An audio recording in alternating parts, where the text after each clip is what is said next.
നമസ്കാരം. Citizen info YouTube ചാനലിലേക്ക് ഏവർക്കും സ്വാഗതം. കേരള സർക്കാർ സേവനങ്ങൾ, പദ്ധതികൾ, സ്കീമുകൾ എന്നിവ നിങ്ങൾക്കായി പരിചയപ്പെടുത്തുന്ന യൂട്യൂബ് ചാനലാണിത്. നിങ്ങൾ ആദ്യമായാണ് ഈ ചാനൽ കാണുന്നതെങ്കിൽ ചാനൽ സബ്സ്ക്രൈബ് ചെയ്യുമല്ലോ. വീഡിയോ ഇഷ്ടപ്പെട്ടാൽ ലൈക്ക് ആൻഡ് ഷെയർ ചെയ്യാൻ മറക്കല്ലേ. ചാനൽ സബ്സ്ക്രൈബ് ചെയ്ത് സമീപത്തുള്ള ബെൽ ബട്ടൺ കൂടി എനേബിൾ ചെയ്താൽ ഞങ്ങൾ അപ്ലോഡ് ചെയ്യുന്ന എല്ലാ വീഡിയോസും നിങ്ങൾക്ക് നോട്ടിഫിക്കേഷനായി ലഭിക്കുന്നതാണ്. അപ്പോൾ ഇന്നത്തെ വിഷയത്തിലേക്ക് കടക്കാം.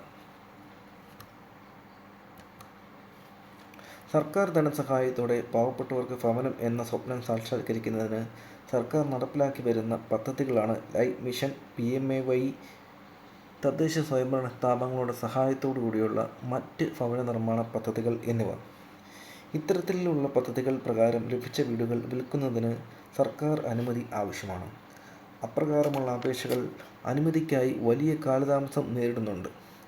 അത് പരിഹരിക്കുന്നതിനേക്കായി തദ്ദേശ സ്വയംഭരണ വകുപ്പിൻ്റെ 1/7/2024 തീയതിയിലെ 1185/2024 തത്സഭ ഉത്തരവ് പ്രകാരം പുതിയ മാനദണ്ഡങ്ങൾ ഏർപ്പെടുത്തിയും ആയത് നടപ്പിലാക്കുന്നതിന് ജില്ലാതല സമിതി രൂപീകരിച്ചും ഉത്തരവായിട്ടുണ്ട്. വളരെ ഒഴിച്ചുകൂടാനാവാത്ത സാഹചര്യത്തിൽ ഭവന പദ്ധതി പ്രകാരം ലഭിച്ച വീട് വിൽക്കേണ്ടി വരുമ്പോൾ അപ്രകാരമുള്ള അനുമതിക്കായി അപേക്ഷകൻ ജില്ലാതല സമിതിയിലേക്ക് അപേക്ഷ നൽകേണ്ടതായിട്ടുണ്ട്. പുതിയതായി രൂപീകരിക്കപ്പെട്ടിട്ടുള്ള ജില്ലാതല സമിതിയുടെ ഘടനയും അംഗങ്ങൾ ആരെല്ലാമെന്ന് നമുക്കിനി പരിശോധിക്കാം.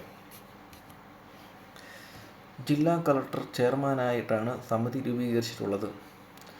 തദ്ദേശ സ്വയംഭരണ വകുപ്പ് ജില്ലാ ജോയിൻറ്റ് ഡയറക്ടർ കൺവീനറായി വിവിധ നിർവഹണ ഏജൻസികളുടെ പ്രതിനിധികൾ, ലൈഫ് മിഷൻ കോർഡിനേറ്റർ, കുടുംബശ്രീ ജില്ലാ മിഷൻ കോർഡിനേറ്റർ, പ്രോജക്ട് ഡയറക്ടർ, ജില്ലാ ദാരിദ്ര്യ ലഘൂകരണ വിഭാഗം എന്നിവർ അംഗങ്ങളായി ജില്ലാ പട്ടികജാതി വികസന ഓഫീസർ, ജില്ലാ പട്ടികവർഗ വികസന ഓഫീസർ അല്ലെങ്കിൽ ഫിഷറീസ് വകുപ്പിൽ നിന്നുള്ള ജില്ലാ പ്രതിനിധി അംഗം എന്നിവർ അംഗങ്ങളായും, ബന്ധപ്പെട്ട തദ്ദേശ സ്വയംഭരണ സെക്രട്ടറി അംഗമായും, ജില്ലാ medical officer, state level bankers committee member, agriculture officer എന്നിവർ പ്രത്യേക ക്ഷണിതാക്കളായും ജില്ലാതല സമിതി രൂപീകരിച്ചിട്ടുള്ളതാണ്.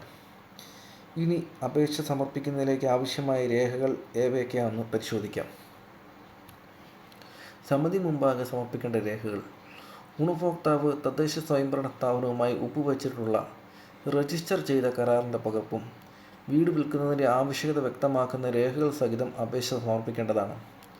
അപേക്ഷയുടെ സാധുത പരിശോധിച്ച് ശുപാർശ ചെയ്തുകൊണ്ട് ബന്ധപ്പെട്ട തദ്ദേശ സ്വയംഭരണ സെക്രട്ടറി നൽകുന്ന സാക്ഷ്യപത്രം അപേക്ഷയോടൊപ്പം വയ്ക്കേണ്ടതാണ്. അപേക്ഷകൻ വീട് വിറ്റതിനു ശേഷം ഭവനരഹിതനാകുന്നില്ല എന്ന് അപേക്ഷകൻ സമർപ്പിക്കുന്ന രേഖയും മേലുള്ള സ്ഥിതി ഉറപ്പുവരുത്തിക്കൊണ്ടുള്ള ബന്ധപ്പെട്ട തദ്ദേശ സ്വയംഭരണ സ്ഥാപന സെക്രട്ടറിയുടെ റിപ്പോർട്ടും ആവശ്യമാണ്. അപേക്ഷകൻ സമർപ്പിക്കുന്ന രേഖകൾ സത്യമാണെന്നും കരാർ ചെയ്ത തീയതി മുതൽ 5 വർഷത്തേക്ക് സർക്കാർ നൽകുന്ന മറ്റ് ഭവന പദ്ധതികൾക്ക് അപേക്ഷകൻ അർഹനായിരിക്കില്ലെന്ന് ബോധിപ്പിക്കുന്ന സത്യവാങ്മൂലവും ഹാജരാക്കേണ്ടതുണ്ട്. ഇതുമായി ബന്ധപ്പെട്ട് ഓർമ്മിക്കേണ്ട പ്രധാന വ്യവസ്ഥകൾ നോക്കാം. മറ്റ് പ്രധാന വ്യവസ്ഥകൾ: 1. ജില്ലാതല സമിതിയുടെ തീരുമാനപ്രകാരം കരാർ റദ്ദ് ചെയ്യുന്നതിന് മുമ്പായി അപേക്ഷകൻ കൈപ്പറ്റിയിട്ടുള്ള തുക 9% പലിശ നിരക്കിൽ തിരിച്ചടയ്ക്കേണ്ടതാണ്. തുക ബന്ധപ്പെട്ട തദ്ദേശ സ്വയംഭരണ സ്ഥാപനത്തിലാണ് തിരിച്ചടയ്ക്കേണ്ടത്. കരാർ ചെയ്ത ഗുണഭോക്താവിനെ കരാർ ചെയ്ത തീയതി മുതൽ 5 വർഷത്തേക്ക് തദ്ദേശ സ്വയംഭരണ സ്ഥാപനത്തിൻ്റെ ഭവന പദ്ധതികളിലേക്ക് ഒന്നും തന്നെ പരിഗണിക്കപ്പെടുകയില്ല. ഏറ്റവും പ്രധാനപ്പെട്ട വ്യവസ്ഥകൾ ഇവയൊക്കെയാണ്. ഞങ്ങളെ ശ്രവിച്ച നിങ്ങൾക്ക് നന്ദി.